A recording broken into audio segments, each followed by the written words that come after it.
I am Fatheree. This is Dave.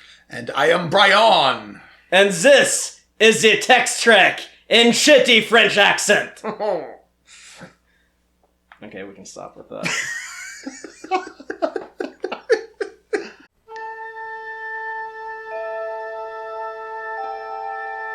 Engage.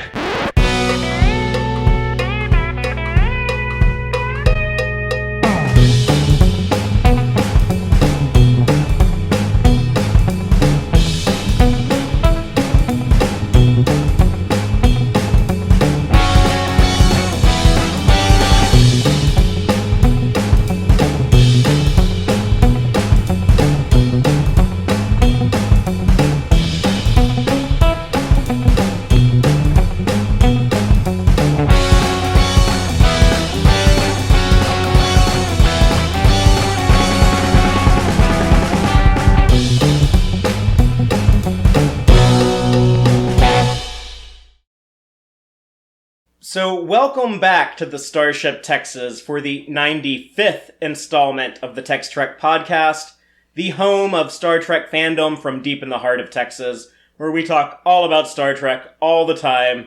And tonight we're talking about Star Trek PICARD Season 1, Episode 5. We will not continue with the horrible French accents that nobody wants to hear. And if there's anyone who's actually still listening, we'll cut that out right now, so don't worry. Anybody who's listening on audio cannot appreciate that Fatheree is wearing an eye patch in perfect imitation of infiltration action figure Picard. Yes. Assuming they, like in the 90s, make a figure of it. Yes. That would be so cool if, like, the Kenner toy line came back just to make this... Or, no, Playmates. I'm just thinking of the other Star franchise. Sorry. If the Playmates toy line came back just to do the infiltration Picard. Freecloud Picard. I want that toy. Funko will probably do it. They'll probably make a pop of it. Oh, they make a pop of everything. But yes, this episode, Stardust City Rag.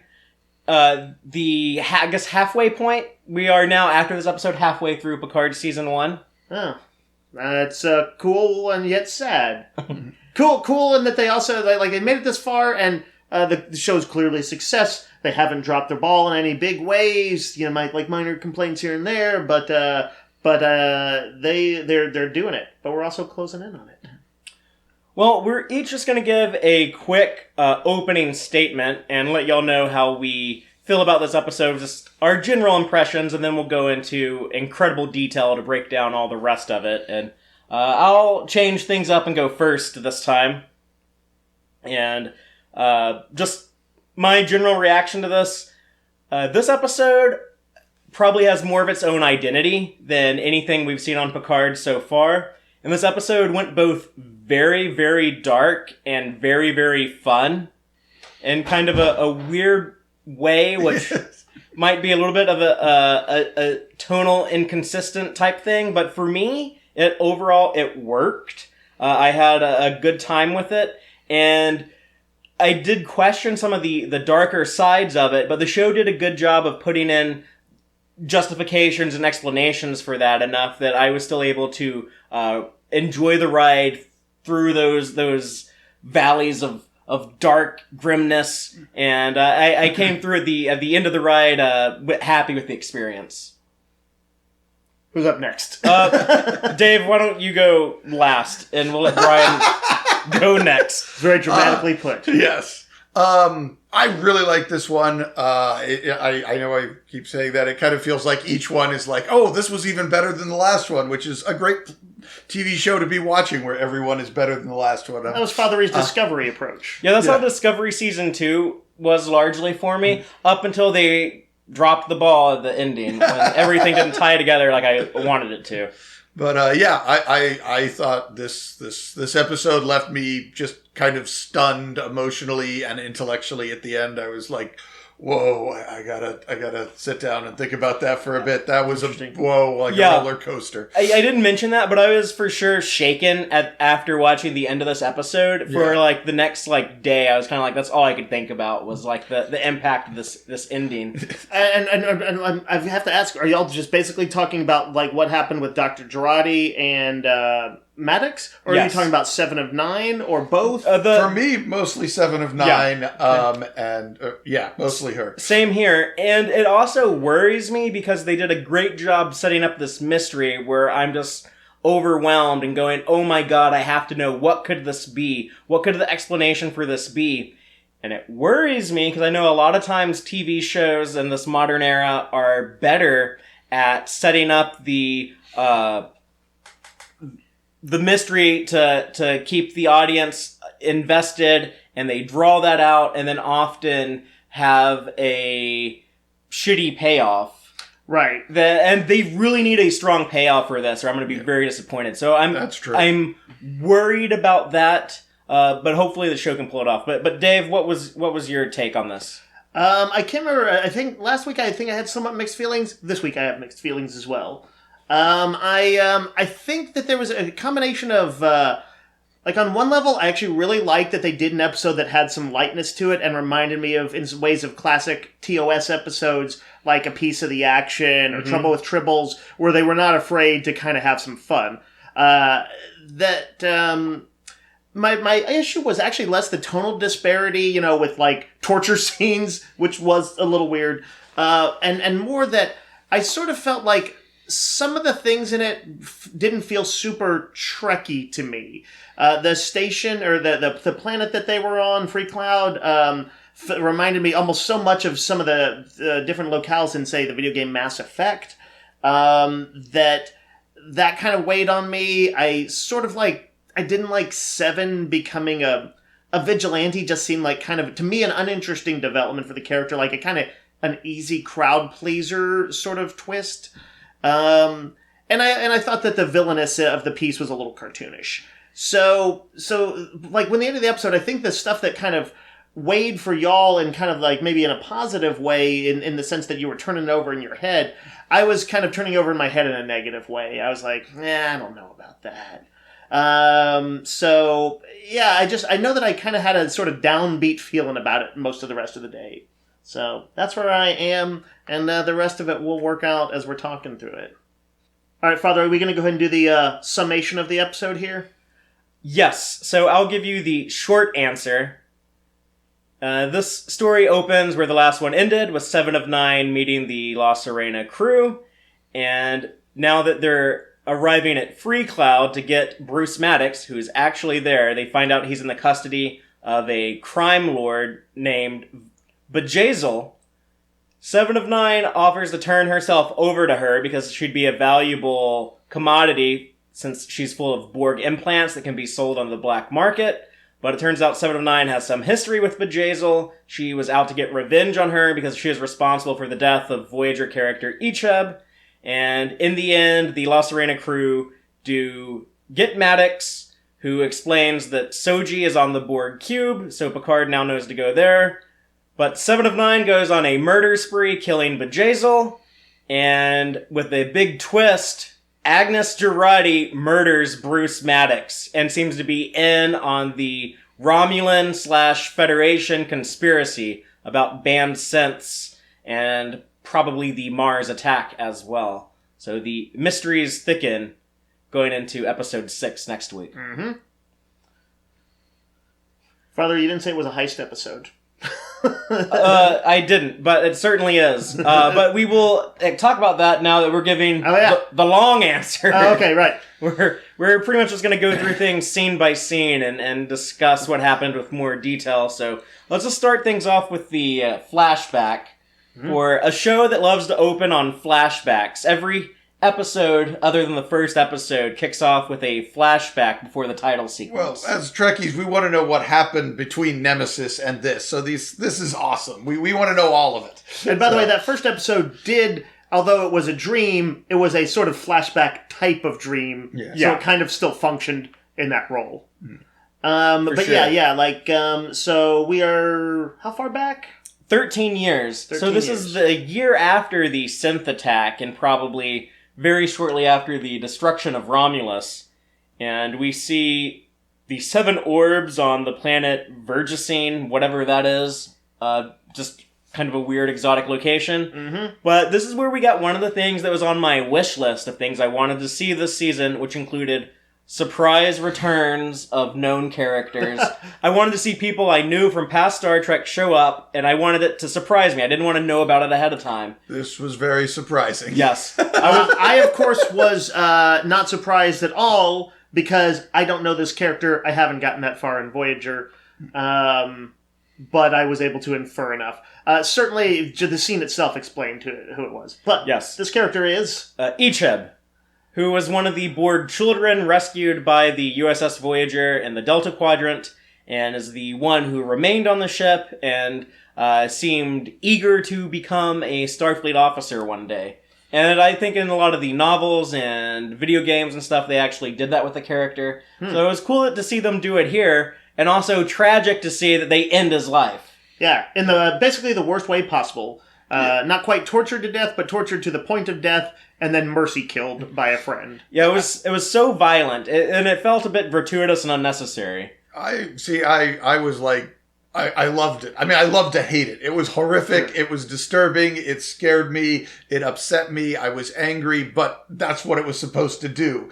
I came away saying, Icheb got a much better death than Data did. So. It definitely had a lot of impact, being that this happened to a character that we knew, that was established, that we had history with. Yes. And it made me sad. Like, I felt the way that the episode wanted me to feel about it. Yes. Last time y'all saw this character, he was like, what human age would he be, roughly? Oh, like 18, probably? Yeah. Okay. Yeah. And I'm not even that much of a Voyager fan. It's my least favorite Trek, and I usually just rag on it. But I was still very moved by this. Well, certainly there's no doubt that, horrific torture experiments have been done, continue to be done in world history and throughout the present world.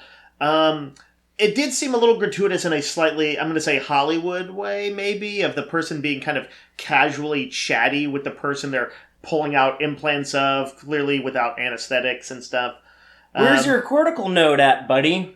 That was over the top. That did bother me. I was like, oh, more continuity, more Easter eggs. I'm glad that they mentioned the cortical node from Voyager. Well, but he doesn't have one. He donated his to 7 of 9. Oh, I didn't even put that that's together. A reference to the fact that he's missing a kidney, so to speak. So they're like they pull out his eye and they're digging in his head for like no reason. They're like, this cortical node isn't even. I didn't even think of that. And that just reinforces. Oh yeah, he donated his cortical node to save 7 of 9, which makes the moment that happens when 7 comes in even more powerful and tragic. When you realize, this is the person who gave her a kidney. So yeah, she wouldn't be alive without him. And she, I picked that up from somebody else's review, but again, I wouldn't have known it. They had established, that they did have like this family like bond, and it did feel like a little forced when she says to him like, "I'm sorry, my child," but that was to like let the audience know who wasn't familiar with that history. They had to convey that somehow, and if they had 7 of 9 go on this like revenge plot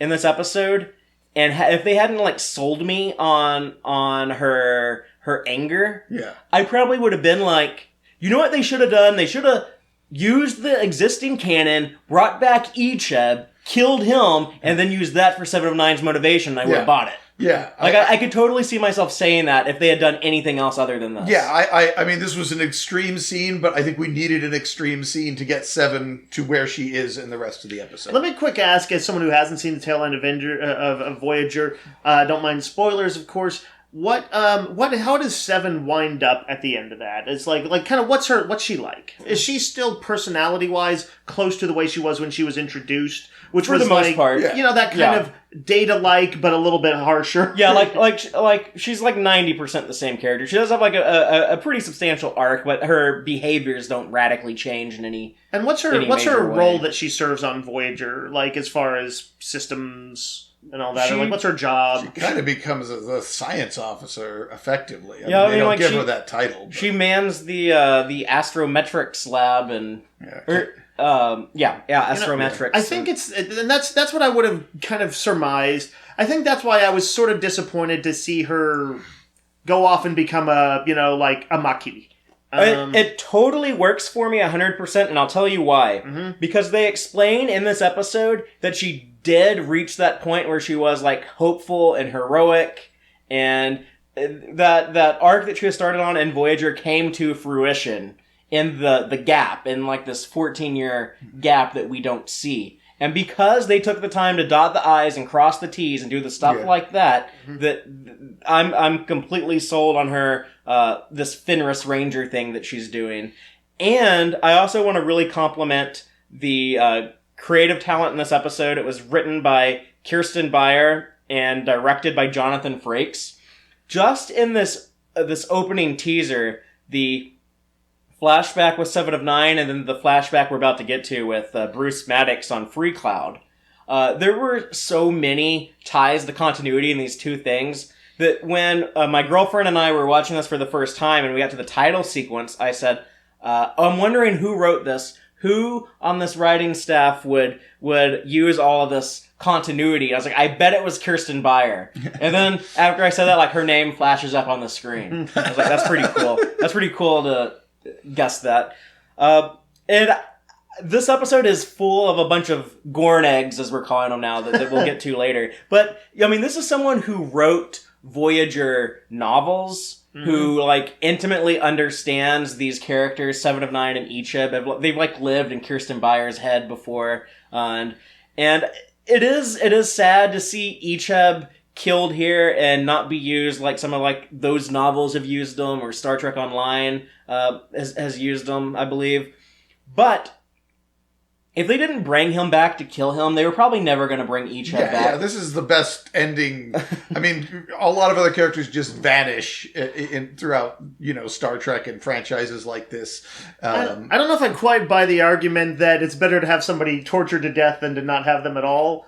But I'm saying like we weren't going to bring them back for anything else. So if you have like a role here to use them, it doesn't hurt to use them here. This is definitely a use that propels the story and acts as a catalyst for everything else that happens. It is a meaningful sequence and scene.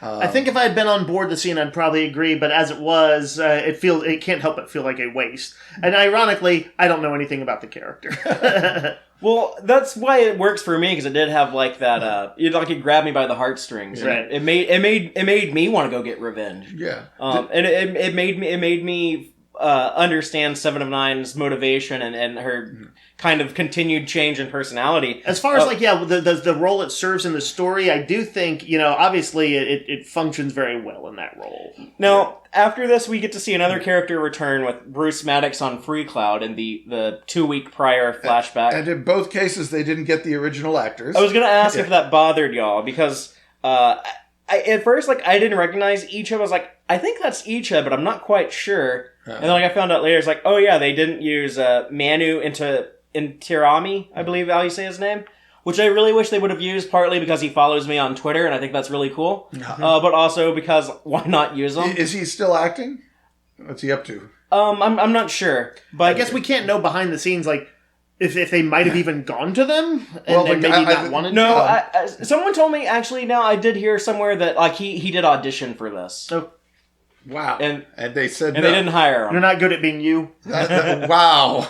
Well, I mean, it wasn't like the most complicated scene ever to play. I mean, it is a weird question, or it is a weird thought, but like, is it possible he gained weight? Doesn't look the way he did then, just kind of looks a little too old. They just, the Borg, stuff is supposed to have preserved him more. They didn't have these problems with you. Or like they worked with like some other agency that they have like an agreement with to get certain actors at certain rates or something like that. Now, Melinda Snodgrass actually knows what happened to the Maddox actor.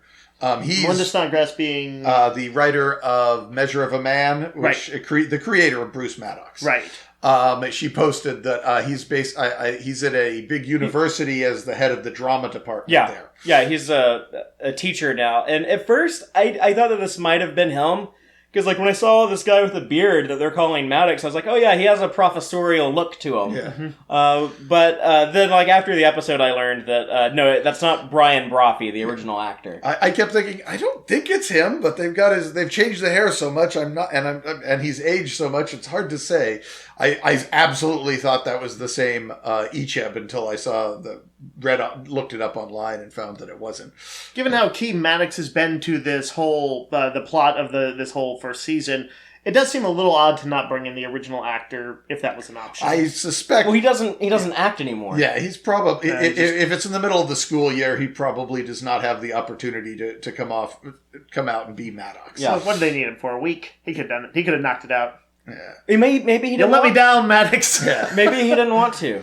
Yeah, that's what I'm saying. I don't know behind the scenes. But I do think that if the Icheb actor, the original, actually applied, then what the heck happened there? That one's far harder to We also need to talk about how Melinda Snodgrass mentioned that she never got contacted to receive royalties for the use of Maddox. Yes, she said that on Facebook, that she kept saying, well, as far as I know, they're not using Maddox. Nobody's sent me my check all the way through. And I thought maybe she was lying just to set up the big reveal that Maddox is in the series. But then after he showed up, she posted, yep, they owe me some money. I've talked to the Writers Guild and they're going to make sure that I get my check. Okay, so right now it's still in limbo, but hopefully wheels she turn. definitely sounded mildly miffed. It sounds like the grievance process has been initiated. Yes. So, Alex Kurtzman and CBS, you do the right thing and pay the lady. Yeah. But we'll go ahead and move on to after the title sequence. We get 7 of 9 and Picard in like their first true scene together, other than you owe me a ship, Picard. Yeah. So this is the moment that we saw in the trailers where they're at the chateau. We didn't know it was a hologram at the time. But this is the first time we see like the two most famous ex-Borgs in a scene together. Yeah. I did think it was...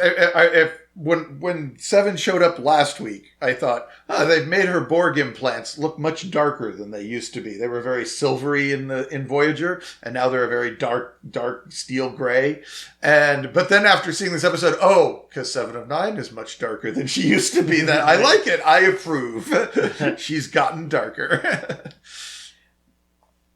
We also get some exposition here that kind of explains a little bit more about this new era of Star Trek. Picard mentions the Fenris planet, and we get to learn a little bit more about the Fenris Rangers. They're kind of a vigilante group who took over the neutral zone area after the fall of the Romulan Star Empire and the fall of the neutral zone. This is where a lot of chaos and lawlessness has been running amok. So Seven has joined up with these Fenris Rangers to go and bring justice to a untamed, wild part of space. And like the big superpower from the Gamma Quadrant, the renegade from the big superpower of the Delta Quadrant, values order and sees the chaos and disorder of this area of space to be a problem. Yeah, she still has like that Borg personality, which I always loved that Voyager left her like kind of Borgish in her like mentality and her thinking, and kind of like they did like the infinite diversity and infinite combinations thing. Yeah. So that is a cool way of lensing this to see some of that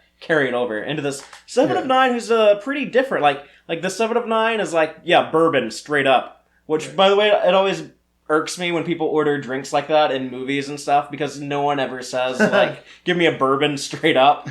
But 7 of 9 and Voyager, like, couldn't drink because, like, her implants made her get, like, super drunk off of one glass of champagne. Like in Timeless. I did not know that. I'd forgotten about that. I guess she was ready to get super drunk. Well, no, I think she's adapted, like Borg tend to do. Okay. And the Fenris Rangers are clearly a little controversial because, like, throughout the rest of the episode, the rest of the members of the crew all sort of comment separately at times on approval or disapproval. With Picard, I guess, leading the way as the kind of moralist who finds their vigilantism troubling, and Raffi, who seems to kind of more openly endorse them.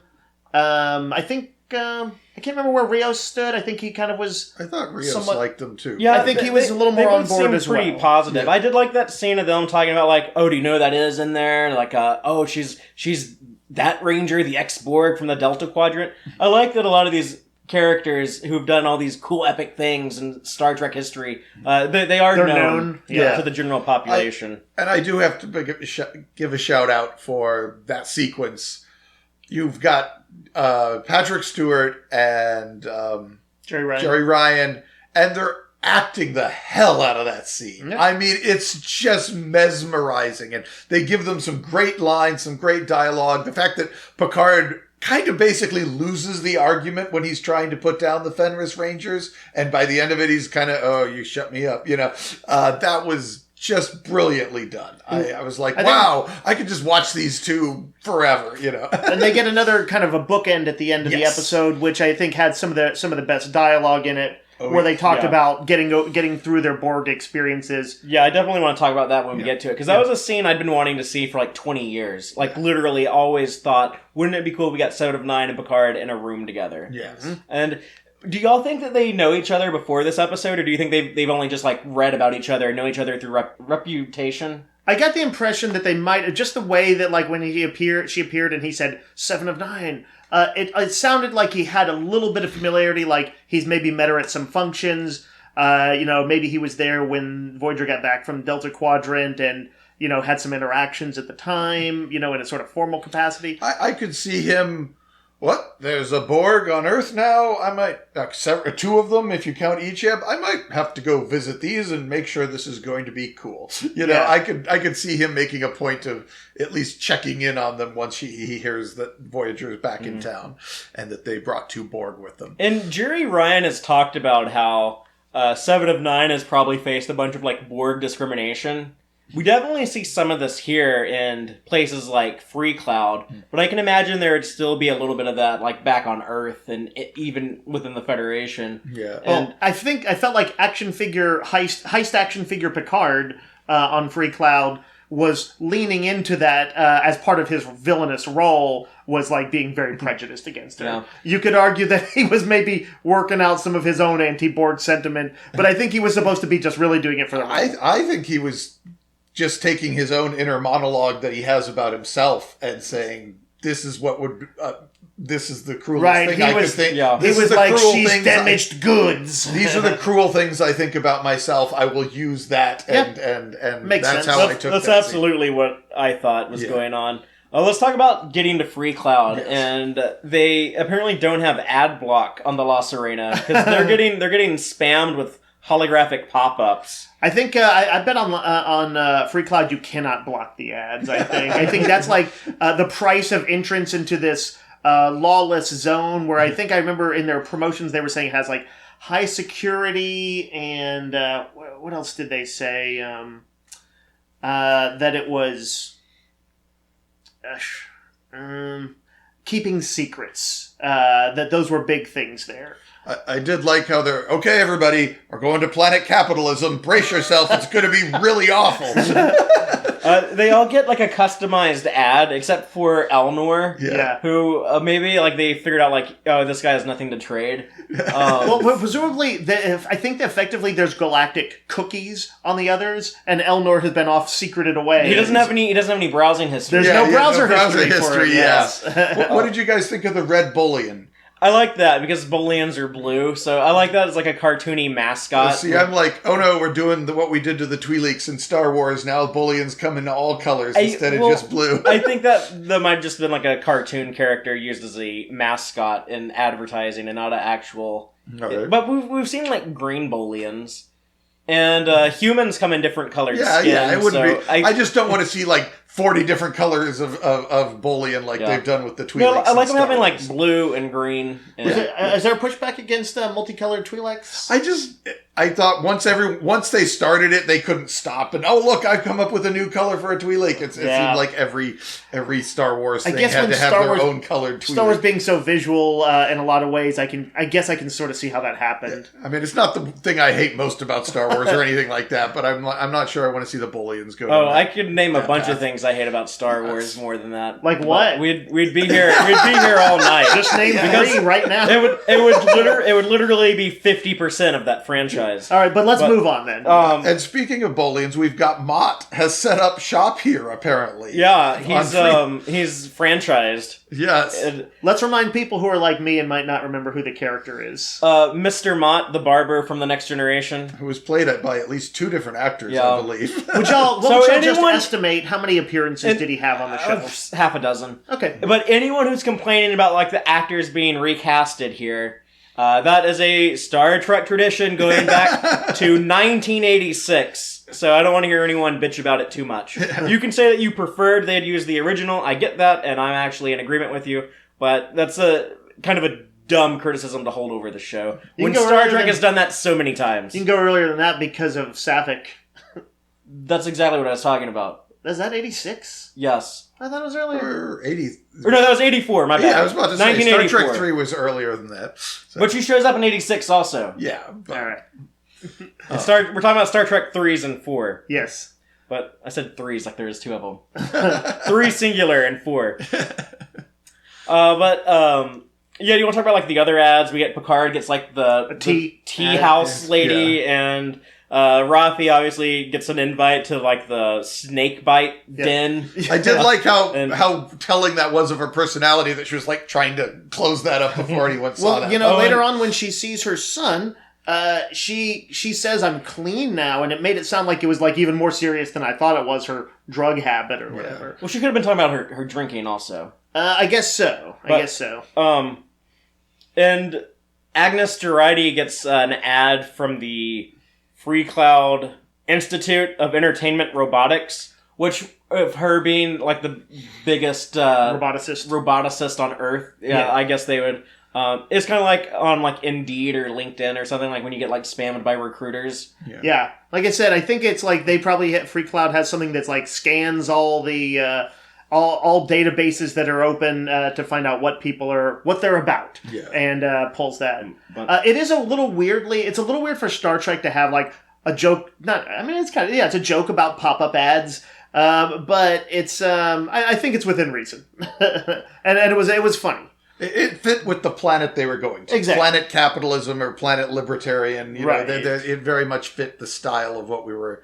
It wasn't inconsistent. If they'd done that on Earth, I would have been annoyed. Right. It would feel a little bit out of place in the at least semi-utopian Federation that I'd like to see, or Starfleet I'd like to see.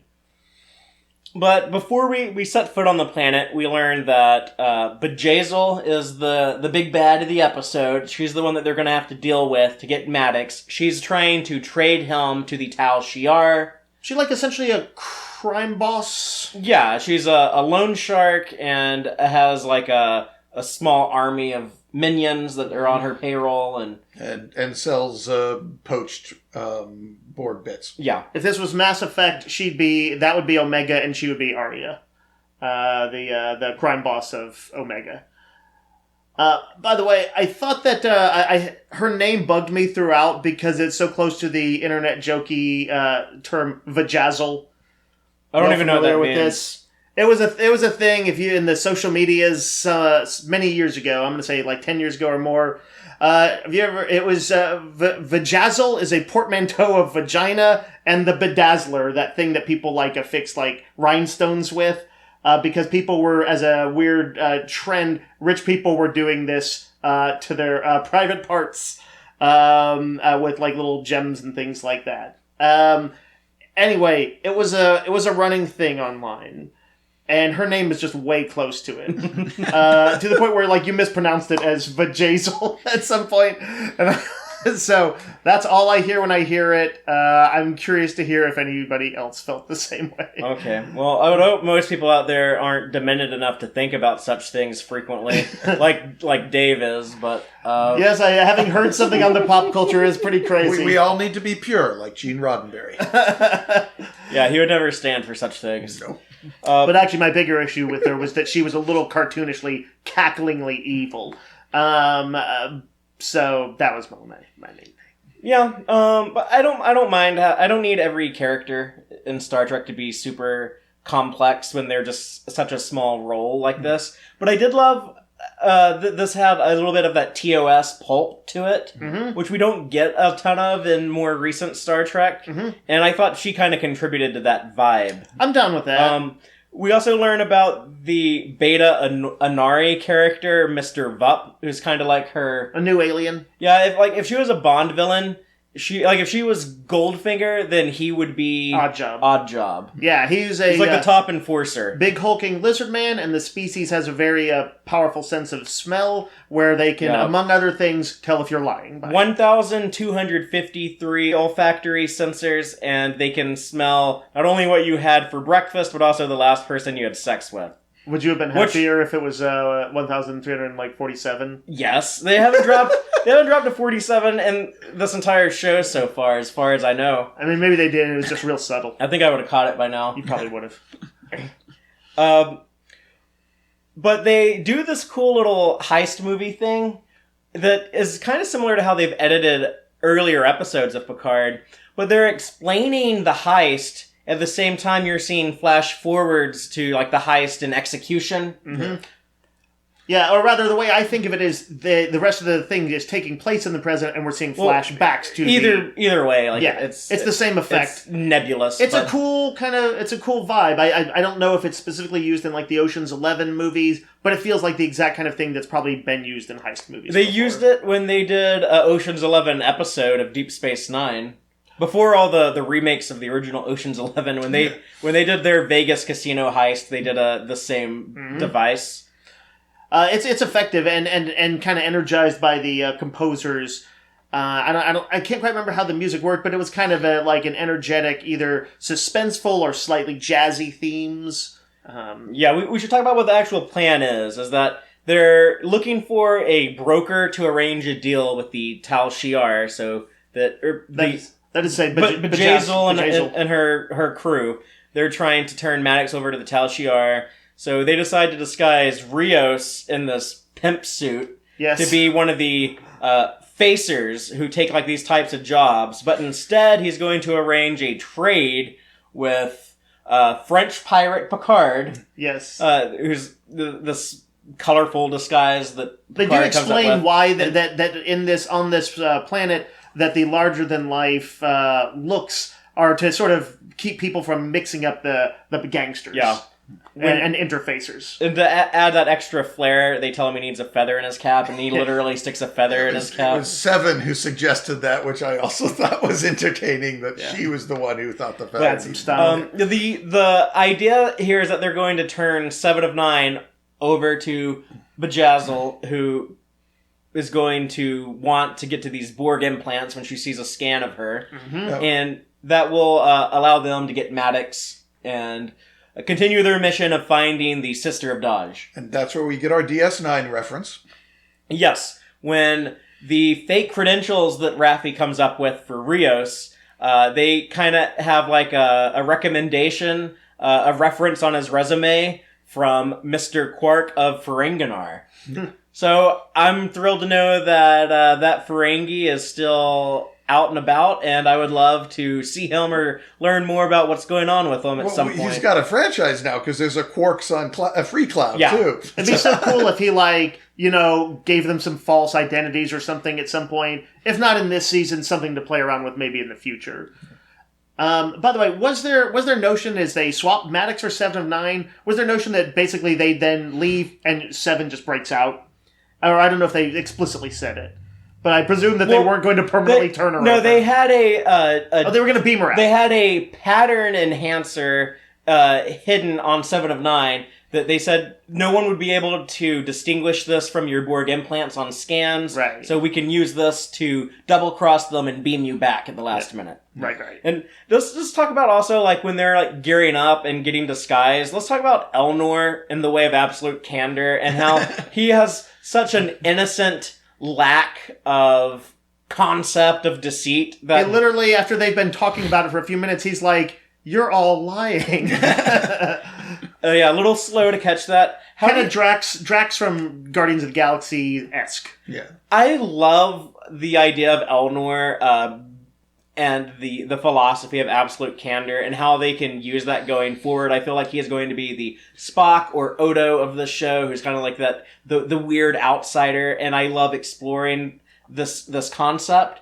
I can also see it potentially going wrong if they kind of make him a little too angsty, whiny teenager about everyone gets a disguise but me, or why don't I get a pop-up ad? I'm more worried about him just turning into the comic relief where he says some dumb thing that he doesn't get it, every time they need the scene. Well, in the Ready Room, they interviewed the actor who I thought came off really well and seemed very, I don't know how old he is, 20 something? I believe he's 20. Yeah. He seemed very mature, and I was really impressed with him. And he did at least suggest a character growth even within the season. Yeah. I Yes. think, which gave me some confidence in the character. I was actually a little saddened that he didn't have a little bit more to do Me playing too. the heavy in an episode where a heist goes wrong, and he's just been introduced in the previous episode as the cool heavy. Yeah. But I understand this was a little bit of a time for Seven to shine. I was thinking that he was going to be the one who kind of does what Chris Rios does and kind of like saves the day by busting out some action. But I am okay with them being a little bit more reserved with Eleanor if we get like some cool badassery down the road. It's probably good that they don't overuse it. You could argue that Picard gave him the talking to he gave him in the previous episode maybe has him a little bit more cautious about springing into action. He's probably a little bit more reserved. If Rios hadn't shot that guy, he would have done it. He would have taken care of it, but he was just waiting, all right, looks like Rios has got this one, so I'll just let him handle it. Right, he's waiting for Picard's okay. Yeah. Do you think that Mr. Vup was originally supposed to be a Gorn? How the show like keeps mentioning Gorn and here like they're using like a reptile species. Like, what if that was going to be a Gorn and we had like this cool contribution to the continuity to the canon that Gorn can smell when you're lying? And I mean, the Gorn... I obviously, the makeup job I don't think was reaching for Gorn. no, but He looked more like Killer Croc from Batman. But do you think that might have been like an initial idea? Then they're like, the CGI is going to be so expensive, we better not do it. Right, or Gorn, we've never mentioned the Gorn scent thing, so that'd be a little weird to bring up now.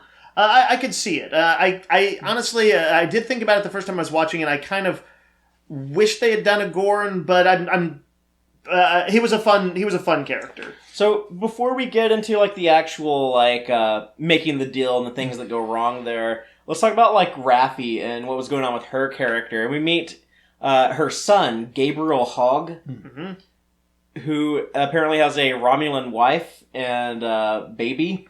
Right? And thinks Freecloud is a great place to get medical checkups. Yeah, well, we don't know why he's there. That is a little bit weird. They're really trying to get the hell away from Mom, I guess. They were at really... Space Planned Parenthood. Yeah. But the weird thing here that really bothered me about the episode, my biggest complaint, is the contrivance when Picard has to go to Freecloud to get Maddox, Raffi wants to go to Freecloud because that's where her son is, and 7 of 9 wants to go to Freecloud because she finds out that's where her arch enemy is. Right.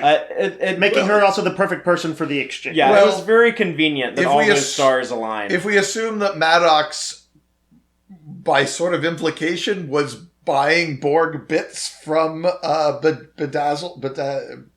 How do you say? Bejazzle? Bejazzle. Or is it Bejazzle? Bejazzle, I think. Bejazzle. Yeah, because they call her Jay, so Bejazzle. Sorry, I've muddied the waters. Bejazzle. Anyway, so if we assume that Maddox was buying Borg parts for his research into, AI and neural networks and stuff, then at least those two things are connected on some level. That this Borg and this AI stuff is all tied together. Therefore, Maddox and Bejazzle is being in the same place kind of makes some sort of sense. There's at least a thread there. It's still just a hell of a coincidence that they meet right when they.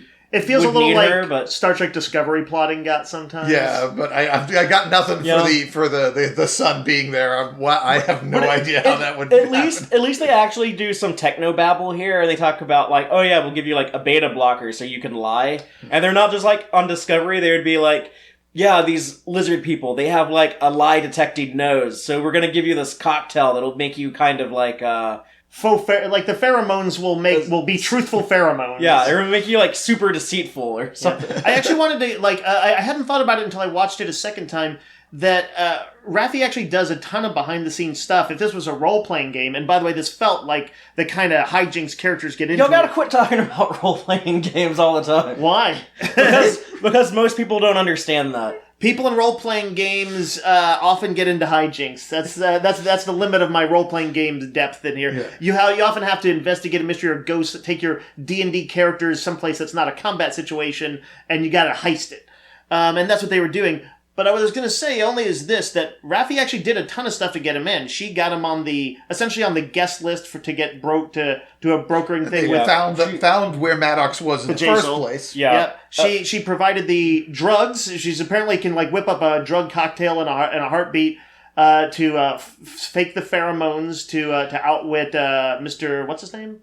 Vup. Mr. Vup. Not Mr. Fuck, as Dave thought he was called the first time he watched You this. know, if you have slightly crappy hearing and you don't get the subtitles, then I'm just like, oh, wow, they're really leaning into their R rating. Mr. Fuck, all right.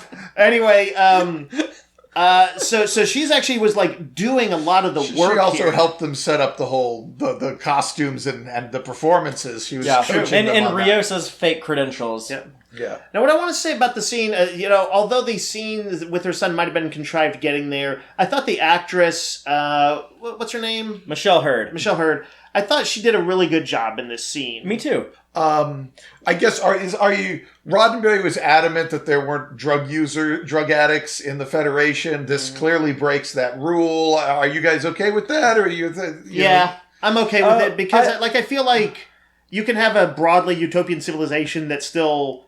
It feels too perfect if there's never any problems, and we've seen Star Trek has problems. Yeah. Michael Chabon made me buy into it with his Instagram post where he's like, "Oh yeah, that's a Orion vape pen." I'm like, oh, okay, Orions do drugs. We saw that in Discovery, so I can buy it. I mean, even Lieutenant Barclay as a kind of falling down Starfleet officer was a reminder that not everything works perfectly.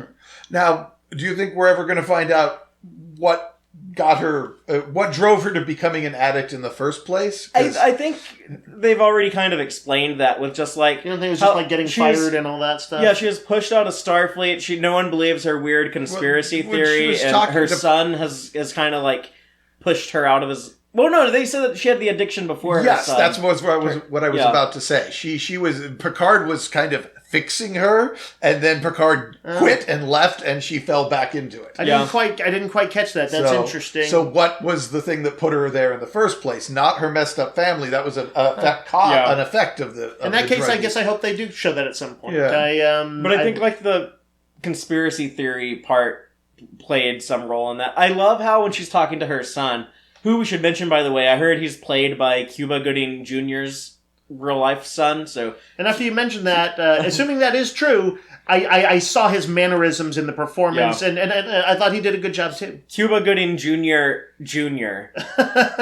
But I liked that exchange between the two of them when he brings that up, and then like she snaps back into conspiracy theorist mode, and she's like, "Oh, it's real." Yeah, it happened. Do you think he was being unreasonable? Like, obviously, everything is emotionally fraught. You can't judge them without, like, knowing their history. Yeah. Like, I've definitely experienced moments of, you have, like, issues in a family like that where you have, like, one family member who is really angry at the other family member, and it felt like real things that people, say to each other when they get in those, troubled relationships. Sure. About how old do you think her son would have been 14 years ago when everything went to hell most recently? He looks like he's in his mid-20s. Yeah, I'd say so. So he's probably like a teenager or younger. And he essentially blames her with like the dissolution of their family. So it's a pretty big thing. Yeah.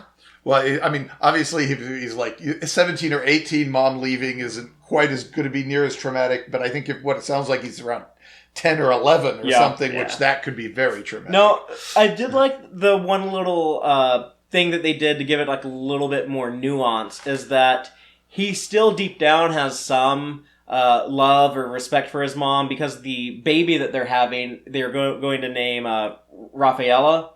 Which sounds like it's named after her grandmother being Rafi. Yeah. That is her full actual name. Rafi is a nickname. Yeah. Her actual name is Rafaela. When was that established? I don't know, but I saw it on. I think I saw it on Memory Alpha. Alpha. Like our Memory Alpha page. Yeah. Okay, that's which I cool. assume is based in if nothing else, the casting sheets and stuff like that. So that's actually a pretty big deal. That's interesting. He must have some fond memories. It also makes me wonder if we'll ever find out about. I guess Mr. Hogg, who would have been Gabriel's dad. The other parent here. I wouldn't be surprised if that. I mean, it kind of depends on where she ends up after the end of the first season. If we see her more, but I doubt we'll find out in this season. We're gonna find out he died in the Mars attack. What if Picard is actually Gabriel's dad? I don't think they're going to do like that. But I thought it would have been a good idea to have like some romance between Raffi and Picard, and that would kind of add to their kind of history. Apparently the show decided not to do that, though. I'm tired of old men and young women having romances. Well, we get some of that in this episode. Yeah, I know. I don't need that means that doesn't mean I want more of it. But let's talk about this trade that they do with. They find out that 7 of 9 was lying to them. She actually wanted to. I guess her plan from the beginning was to kill Bjayzl. That she wanted to get to close enough to her to be able to hurt her, and because of what she had done to Icheb, which because that they used a character that we knew, and because they established that 7 of 9 did have this time where she was kind of the more heroic, more optimistic, hopeful character, that she was able to like grow past the 7 of 9 we saw in Voyager, and become how Bjayzl described her when they were talking about like their history. I was okay with them taking her down like this painful, darker path. Yeah. No, I liked it. I love the reveal, how they handled the reveal of her actual plan in the thing with Picard's little line. He's answering Elnor's question, but he's looking at 7 as he does it. Right. Yeah. I like the Picard speechifying that he does when he snaps into Captain Picard mode and out of French pirate mode, and he tells her that revenge is not justice. Killing her is not going to bring you any solace, and he's doing the Gene Roddenberry future human ideal optimistic thing. Do you think that felt kind of empty on his part though, because this person was so Mengele-esque as a killer? No, because I would think that, like, the Fenris Rangers would have, like, some way to, like, arrest people or turn them over to authorities or something. Yeah. So I think Picard was probably, like, encouraging her to, like, take that approach. Yeah. Since it is his show, it felt a little weird to me that the episode, I felt was kind of, like, a little more on Seven's side here, and was like, yeah, this person needs to die. Like, we've seen how awful they are firsthand. It did feel like a Deep Space Nine sort of moral conundrum that was meant to lead you down a path of shades of gray. So his kind of moralizing felt a little toothless to me, and I think I found that was one of the things I sort of found disappointing. Again, for me, it felt like Kirsten Beyer actually doing the extra work to make me buy into all the other stuff. I needed that moment. I needed Picard to give that speech when he did. I mean, you think there should have been a better Picard speech at that point, is what you're saying? I feel like he's actually kind of shown the ability to sort of look the other way already in this episode. He's decided that the Federation was downright, or Starfleet was downright criminal in its actions some years ago. When he was signing up with Rios, he said that he, like, what was it he says about, like, not informing Starfleet of his plans, or or not needing anybody to check. What was it he says? You know what I'm talking about? When he needed, like, a off-the-books ship? Yeah, basically, like, he's already doing sort of off-the-grid stuff. I think that was the hide from the Tal Shiar more than anything. Yeah, I guess I just felt like, 7 of 9 was about to wreck his plan and put everybody's lives at risk. So him being upset, I totally get.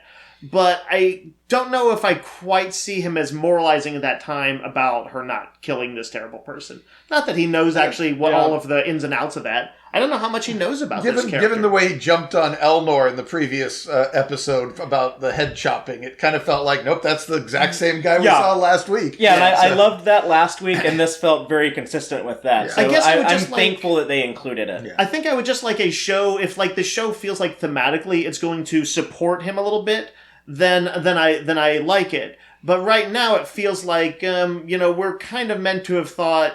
Even Will Wheaton, when he was doing the Ready Room, said that he felt he was justified, Elnor, in chopping that dude's head off last week. And I think a lot of the audience is going to feel the same way. So I'm almost worried more that thematically that the Picard show may somewhat turn its back a little bit on his principles or make him feel dated for them. And that's going to be one of those things that I won't know for sure until the end. We're also in the middle of this season, which, given it's being structured largely as one giant story or movie, this is the point where we're heading into the darkest area of the story. Fair enough. So if there's a point where Picard should look like fallible and weak and his out of touch and out of date, this is where we're going to start cranking. But I still don't feel that way. I don't think he's coming off as out of touch and outdated. And we get Seven's line at the end about not wanting to disillusion him. That I'm not going to break Picard. That's why I did it this way. Well, that's her pitying him there, and that's kind of makes him look. But it also reestablishes his value of his perspective and who he is. I don't think the show demands you to interpret it as Picard was wrong when he said don't kill her. She totally needs to be killed. I don't interpret it like that. It gets very like DS9. We're just going to give you the facts and let you come to your own conclusion about who's right and who's wrong about this, which DS9 did sometimes. I do think that the show didn't give any sort of firm answer on it, but I feel like there's maybe a leaning to it. I even felt like it was being subversive in when she exits and they played the Voyager theme music, which has a heroic timbre to it, only to have her instant go on a kill spree. I loved that so much.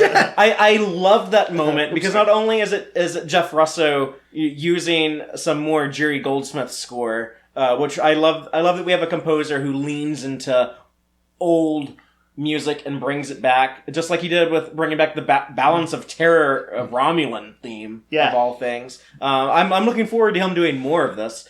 But then the way that the misdirect where we see, oh no, 7 of 9 is actually going to go on this murder spree. And I kind of think that 7 of 9 was in the wrong for doing this, but I am still very empathetic to her, and I sympathize with her motivations. Yeah, I can agree with that. And I think to me, I think that's what the story wanted the audience to think. Yeah, well, I think they were kind of trying to show both sides, and maybe in the final edit, what gets put on the screen maybe leaned a little hard in the other direction, but given that we're so used to Star Trek leaning in this direction, they might have overcompensated perhaps a touch, but I still think it's an amazing episode. Now, with 7 of 9 killing Bjayzl in cold blood, we should talk about how... I think this episode paints the picture that they were previously lovers. I actually didn't notice this the first time I watched this. I was probably just so overwhelmed with counting Gorn eggs that this was just a little bit too subtle for me to pick up on. But when I rewatched this episode, it is certainly clear that the two of them have some romantic history. It did cross my mind on second viewing, but I said, oh, good grief, you're just reading too much into it. But Bjayzl, I think the big thing is at some point she says something like, you don't know how close we were, Picard, or something like that has that meaningful inflection. I mean, I wrote down some of these lines between the two of them. It's things like, you were so easy. You lost me. I'm the only one who got away. I think those are all kind of meant to have double meanings. Yeah, you could well be right there. I don't know. I'm not 100% sold on the idea, but I'm certainly willing to entertain. Because they didn't make it 100. Nobody outright said it, and we don't know anything about Seven's romantic story presently. We can't say for sure. It sure sounds like it. I think she did have romantic interest in men in Voyager, but I think she might have expanded her horizons. Or we could just be like... She's always looking to assimilate a new culture. Yeah. We could just all be like perverts who like the idea of these two attractive women having some sexual history. When they drop hints like that, it's not for nothing. I did want to say about the heist that led up to this confrontation that it is a very fun TOS style thing with for sure Captain Rios the actor playing him and his kind of pimp hat going undercover I felt like he was having the time of his life doing this character. Patrick Stewart was having the time of his life as a black-suited French villain that looked like he could have come out of a Bond movie, all in black leather. Yes. I really enjoyed all of that stuff. And you were fine with the massive tone shifts in this episode, or... Me? Yeah, I mean, there's some some of the darkest scenes we've ever seen in Star Trek, and we've got what feels like piece of the action. I feel like the darkest scenes. What was there other than the opening torture scene? When Seven of Nine blows that girl away after our father figure says, "Don't do that. That's the wrong thing to do." And how cool was it that it was a disintegration? Oh yes, I was like, "Oh, vaporization is back!" Because at one point in the '90s, they decided to stop doing that. And then Enterprise brought it back in one cool moment in season 4, and then there's actually a cool thing that Discovery has contributed. Yeah, I only wish it had looked more like it did in Star Trek: Wrath of Khan. That's my favorite sort of disintegration effect. I also like in Star Trek 3 the disruptor. The disruptor on disintegrate. Yeah. But those scenes I guess bookended it, and I think I had more problem with the 7 of 9 shootout. For the reasons we discussed before than I did because of the tonal disparity. Yeah. I don't mind it having some tonal disparity, or just like saying like, okay, there's some lightness, but remember that this is serious at the beginning and the end. All right. I'm okay with that. It didn't bother me, but then I watch a lot of Doctor Who, which goes from horror to comedy back and forth, like giving most people whiplash. So I wasn't sure how other people might have viewed it. Tonal disparity for you? I mean, I noticed it was there, but I liked that the story was bold enough to go in both of those places at the same time, and I thought it did both of them well. Yeah. I will say, when we get to the moment where Seven goes down there, confronts her, the second time, and blows her away, I was like, fuck yeah. It was a cool scene. I was like, forget Picard, just blow that motherfucker away. She killed Icheb, and she needs to die for this. Right, we're getting revenge for Icheb. And then after the episode was over, I was like, where did that come from? I didn't even realize I had that in me. That was I was totally on Seven's side. I was like, that episode pulled out a dark side of me that I didn't even know was in there. Interesting. That's one of the reasons it hung with me for the next 48 hours was because that really was like, I had to stop. I was thinking about me and how that affected me and where that came out of me because of that.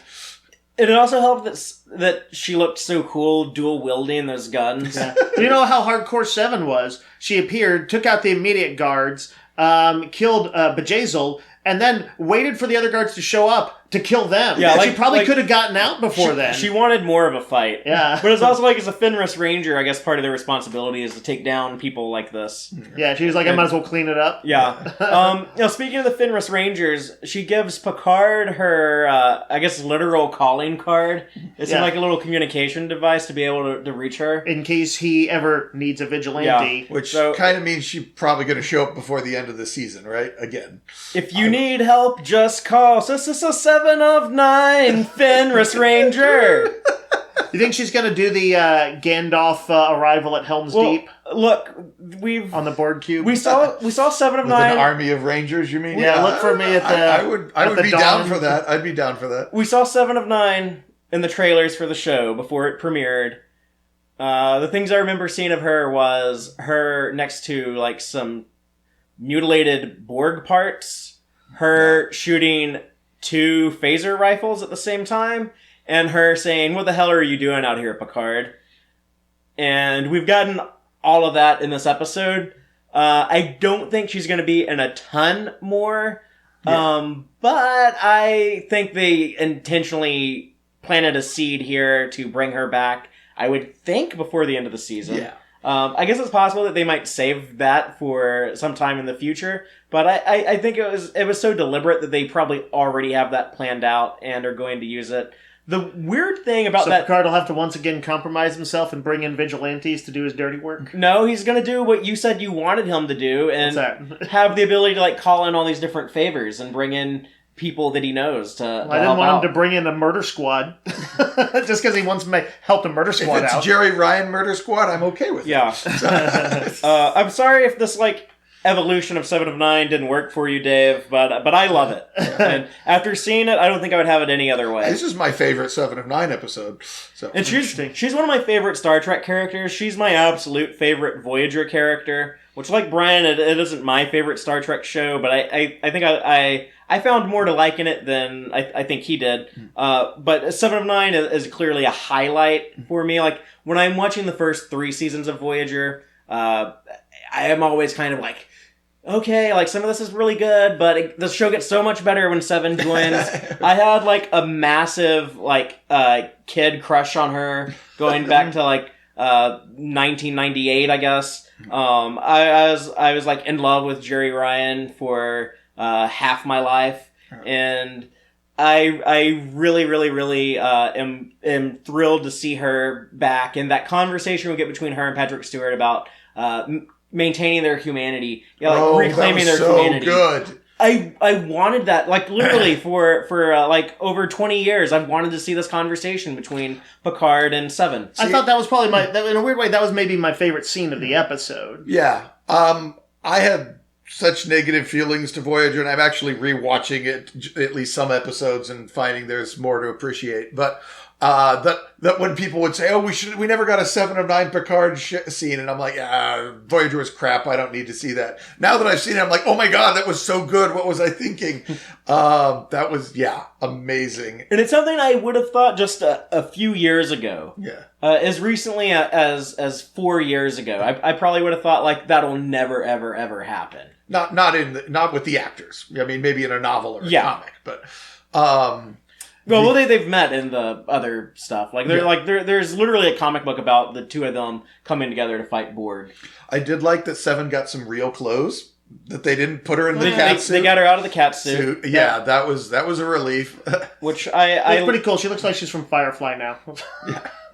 I don't really mean that as flippantly as it sounded. They look cool. I mean, they could have said, "Oh, well, she's the Fenris Ranger, and here's the Fenris Ranger Batgirl costume," and they could have leaned into the yellow spandex or whatever. Do you think that is actual, like, Fenris Ranger gear, that they all kind of had that sort of, like, I don't want to say, almost like a kind of a cool Desert Raider look to them? Nothing about it screamed uniform. No, I think that's just what she wanted to wear. I think they probably wear what they want to wear. Yeah. In fact, I would think it would be lame if they show more Fenris Rangers now and they make them all, like, dressed like how 7 was dressed here. That's what Ashara Yar a zillion years ago had. They had, like, a rebel group with uniforms. It's the same stupidity of having, like, establishing a desert planet where you have your old space wizard wears a robe, because that's what, like, a bunch of people on this desert planet wear, and then later you make all the other space wizards wear, like, the same brown robe.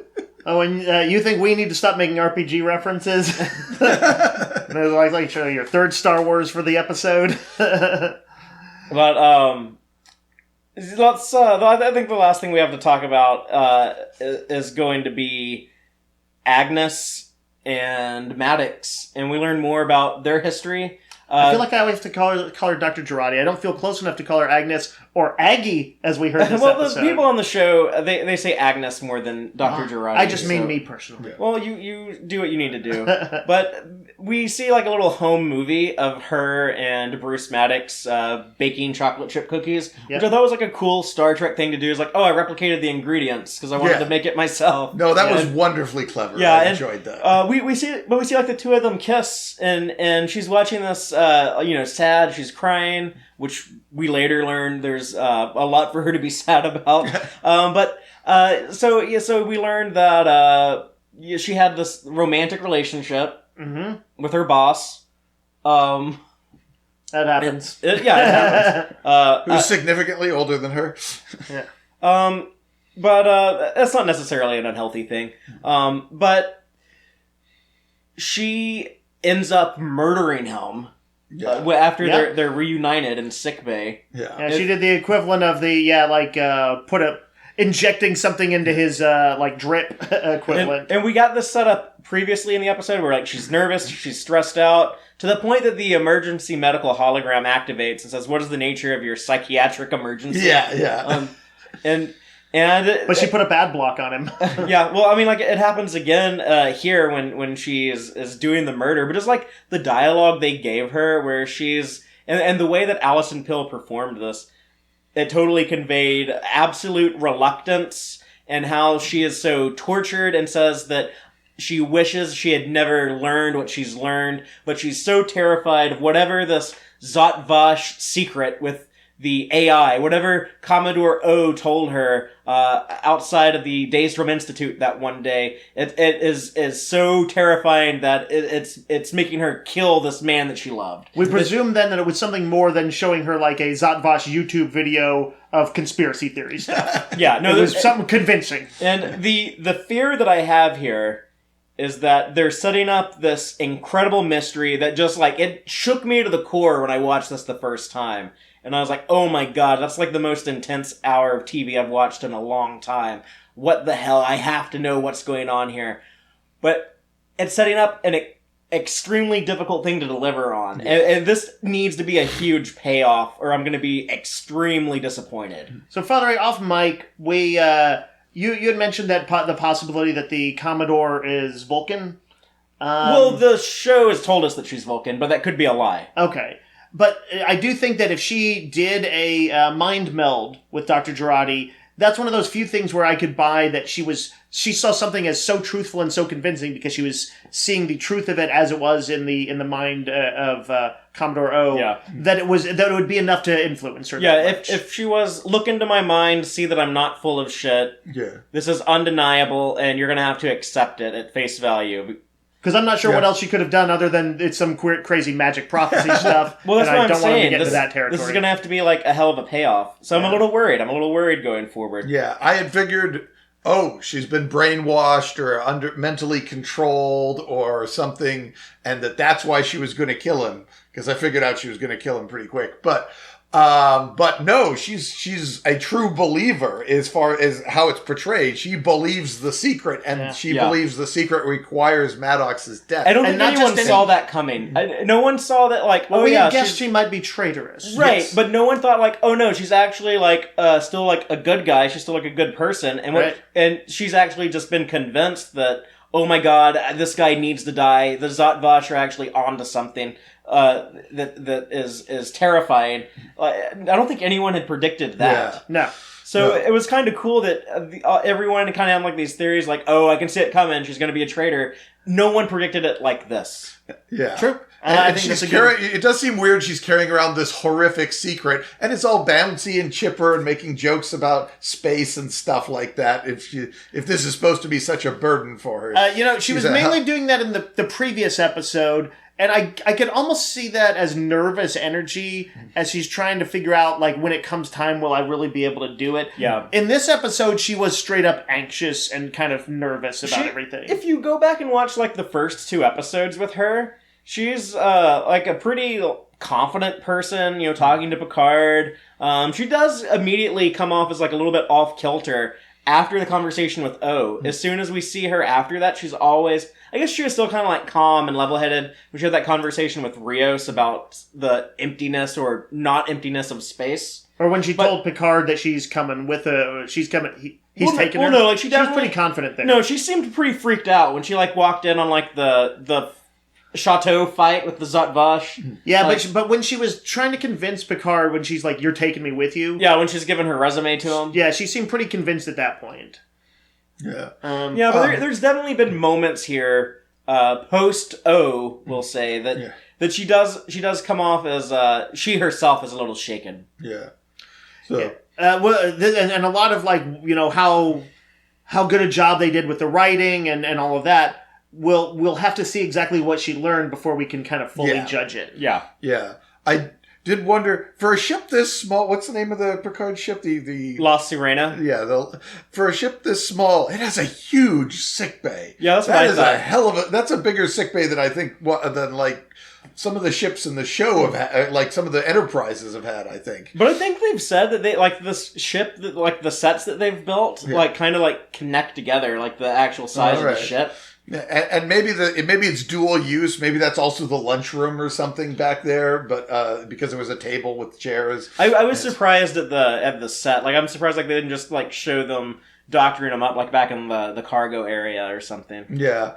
The other thing I liked about this scene is we get to talk to Maddox a little bit. Yeah, we should talk about all the information that he dumps before his death. He has that conversation with Picard. Yeah. Well. the thing that struck me most, I was cool to hear the info, but we already knew where Soja was anyway, or so right. But now Picard knows. So yes. Now we can get Picard going to the artifact. The artifact, and he actually knows Soji's name, so he can stop saying Daj's sister. Yeah. So he can just pull up next to the artifact and be like, "Is there a Soji on board?" Yes.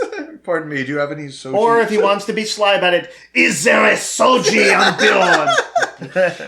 This time I shall wear the eye patch on this eye. Who we actually didn't see in this episode. This is the first episode to be void of Soji on the Borg cube. Unfortunately, it was not our first episode to be podcast to be free of that. But I did feel a little glad to not see the incest Romulans. Yes. I did no Romulanisters this week. That Maddox clearly cares about the robots he's built, the androids he's built. He's clearly upset and sad that Daj is dead. And you in context, you realize, Data fixed Maddox. Yeah, I love that they didn't undermine that Measure of a Man ending. That he has like this respect for Data as a genuine life form. Yeah. And that it made him a better would you call him like a cyberneticist, I guess? I think so. It made him roboticist, cyberneticist. It made him a better robot doctor. Yeah, but it wonderfully supports the whole Roddenberry idea that you can fix these people. That Maddox could have been so easily written as some sort of crazed bad scientist, which is kind of the direction they were headed for at the beginning of Measure of the Man, but they totally went with the idea that Data fixed this guy. I kind of wish, I like that. And I know that I don't know where they would have worked it in time-wise. I kind of wish we could have actually seen him somewhat express that. You could get another flashback. Next episode could have 5 minutes, 6 or 7 minutes of him building robots or something. That's possible. But I mean, for me, like, there was something that I like, assuming that maybe a viewer hadn't seen that episode, to see how important Data is to him. Right now, I don't know if they would have felt it just from what they've seen of the character. You might even get Brent Spiner in a flashback with him. Well, there's another thing, is that he tells Picard, or, he tells Aggie, as he calls her, which every time I hear that, it makes me think of, like, Texas A&M. Yeah. But when he says, your work contributed to this, but he also mentions, like, Dr. Soong, like, I guess the intent there is that, like, he's saying, like, he used Soong's work from, like, the creator of Data. Yeah. Well, the first time I watched it made me wonder, like, is Dr. Soong still alive somehow? Did he, like, put his memories in an android body like he did in the David Mack novels? I don't know if they want to go into that, but there would be a way for, like, Brent Spiner to come back and play Dr. Soong again somehow. No, that would actually be fun. But the idea that the mom that Soji and Daj have talked to, that was just like an AI to kind of like keep them safe. And that's what, like, activates them, or I guess puts them to sleep if they're in danger. That the reason why they were sent to the Daystrom Institute and to the artifact is because Maddox is trying to investigate what actually happened with the synth ban. It seems like there are Romulans and Federation players involved in this. And the Tal Shiar destroyed his lab, but it kind of sounded like he might have sent Soji and Daj after his lab was destroyed. Maybe that's what, like, after the Tal Shiar blew up his lab, that kind of, like, tipped him off that, like, oh, there might be more than what meets the eye with this anti-android sentiment that's so prevalent now. Yeah, Rafi and Maddox comparing notes could have been a wonderful scene. Yeah. Like, he might have been like, I'm into the conspiracy theorist shit too, and like, here's all the clues I've learned. She's like, here's all the clues I've learned. And they'd be like high-fiving, and finally somebody who gets it, Finally someone who knows about the contrails. This also makes me wonder if Rafi is on to discovering something, would she be like the next target from Dr. Girardi? No, that would be interesting to go to as well. That would be a direction, so. Guess we'll find out on that one. So. But does anyone else have any final thoughts on this? 7 of 9 TV series. I'd be down for that. Because the main thing that I've wanted out of any new Trek is actually for them to pull a little bit away from the action stuff. Not ever permanently, but a little bit. So somewhat from action Trek movie style. I think I'd be the lone nay vote on that. See, I would want something that shows how she became the Ranger, sort of a prequel But she thing. could also do, like, science-y stuff, too. Yeah. Because, she's... They actually say in Voyager that she's probably the most brilliant human alive, because she has all that Borg knowledge still in her brain. I think that's why and part of that is why I didn't want, I'm not immediately happy that she became essentially an action hero. That I, honestly, even if she was working with the Fenris Rangers, but was not like some kind of frontline fighter, I'd almost prefer that, even though it also makes sense that somebody who's a badass Borg person... Well, once she discovered those Batman comics in the database, it was all over. Yeah, she had to become a vigilante. Yes. I'm gonna try and keep an open mind on it, but it's not the direction I would have chosen for her. So yeah, that one... although I was happy to see her back, I thought the actress did a great job. I liked individual scenes, just... unfortunately, this episode will end up being, I think, something of a misfire for me on that department. Well, we'll see how it develops and how she's used in future Star Trek. She could potentially come back in various shows now. Who knows? We're in the new golden age of Star Trek, and there's endless possibilities. But we'll go ahead and count up the Gorn eggs of this episode, which there were a lot of. Starting at the very beginning when we see Maddox drinking Tranya, the beverage of choice. That was the one that felt gratuitous to me. That was the only one I was like, really? What's wrong with like certain beverages being like reused in Star Trek? Like I think it's fine. Like Tranya's only shown up 3 times? I don't know. It wasn't like a huge thing, but I did kind of roll my eyes for a moment. To finish the baseline idea, though, this was first introduced in the episode... The Carbomite maneuver. Carbomite maneuver. Baylock was drinking it, played by Clint Howard as a creepy-looking little kid. It's awesome. I would totally drink Tranya with that weird kid. Well, it also seems like it's not a Federation drink. It's not a Romulan drink. It's the first Federation drink or whatever. Isn't that what Balak is from, the first Federation? Yeah. So... It's just good. I mean, I guess you could certainly say it became integrated into the rest of society, but it feels like an odd choice to That's keep Baylock's back. lasting contribution. Unlike Saurian brandy or something, which is clearly supposed to be popular throughout the Federation. Landing on Freecloud, we get a ton of Gorn eggs here. We see a sign for Quark's Bar and for Mr. Mott's Haircut Emporium, as we established, so both of them have apparently franchised. We also see a Dabo table establishment. In the bar, Chris Rios orders a Timtibi Lagoon, named after a actual place on the vacation planet Risa. An actual place on this fictional world. Oh, sure, yeah. But, I love that he had to be so extra with his order and ask for an additional umbrella in his drink. That really played into the idea of like these facers are all like pimp-like, larger-than-life personalities. Very flamboyant. We also, in this bar, get a mention of Mr. Quark of Ferenginar, and also the Breen, a species established in Next Generation and DS9. And those are all the Gorn eggs that I picked up on, but if you saw any other ones, be sure to let me know. Also, I'm trying to figure out why the ship Ichab served on was named the USS Coleman. If you have any theories on that, be sure to comment on our YouTube video or tweet at me or hit us up on our Facebook page and let me know there. And if you have any thoughts about this episode in general, let us know, and we might share those with everyone else next week. Because right now we're going to share some of the feedback we got on last week's episode. So, Dave, what do we have in the subspace transmissions? All right, so a few Twitter responses to Absolute Candor. Trek on the Tube says, in my opinion, the best of the show so far. Some very emotional moments, great action, superb guest performances, and a fantastic cliffhanger. Rachel, waiting for Picard Kirk, says, I loved it. I thought it was only 20 minutes in when it ended, and seeing 7 again was a delight. You know, I think several people have had that reaction on Picard episodes where they do sometimes suddenly end. Yes. And you're like, whoa, I thought there was more to come. Did Discovery had some somewhat longer episodes, a few more hour and 5 minutes. But they also did some that were only like 39 minutes. But Picard has consistently hit like 45. Yeah, they say pretty true to it.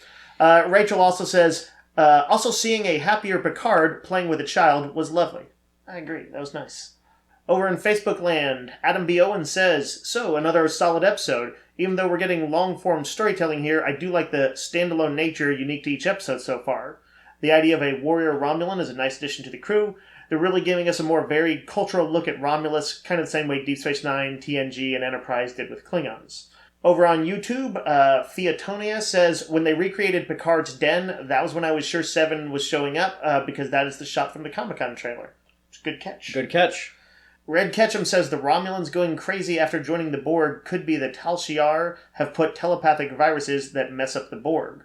I don't know. Does that make sense? Well, here's the thing. We know that the Federation had the ability to mass murder the Borg, going all the way back to the third Borg story ever in iBorg. Yeah. So I think it would actually make sense if some other race, someone less moral than the Federation, attempted a Borg massacre.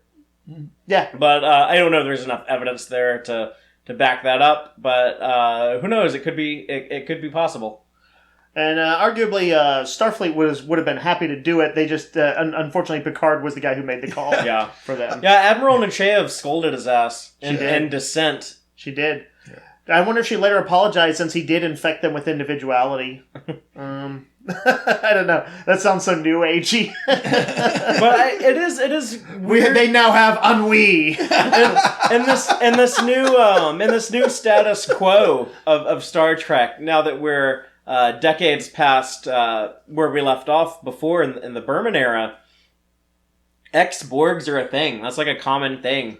Like, that's things they call them ex-Bs? Yeah, that's like a thing that exists in society. So I would like to learn more about if there's been like a weakening of the Borg collective post-Voyager. I think that makes the most sense. But I would be curious to explore that a little bit more. That the Borg have kind of become more normal, and now there are fairly common cases of people who have been pulled out of the collective. I know I've heard people say that, the Borg lost what made them scary early on, and it's true. They kind of can't be that again except in small bursts, like if maybe they're going to get activated on the artifact, something like that. But I like that there's an arc and a trajectory to their story. It makes it feel more real to me that they don't just stay an omnipresent and terrifying enemy forever. Yeah. It's kind of cool to see them somewhat dealt with. Yeah. It could have been very easily to keep making Star Trek in 1987 when they were going to do the second live-action Star Trek show, to keep making like the Klingons the big bad guys. Right. And I'm so glad that Roddenberry decided, no, that's dumb. Let's let things evolve. Let things change. Let this universe grow and alter, just like our real world changes constantly. I like this note to end on. Yeah, so we're going to go ahead and leave off of Stardust City Rag, but we will be back next week, Sunday, to discuss Star Trek Picard Season 1, Episode 6, The Impossible Box. Nice. So, until then, as always, live long and prosper, y'all. Listen to the Tex-Trek podcast through Apple Podcasts, Google Podcasts, Spotify, or at tex-trek.com. Like us on Facebook at facebook.com/tex-trek, and follow Fatheree on Twitter at TXTrek. Please support us by liking our videos and subscribing to our channel on YouTube. Thank you, and take care.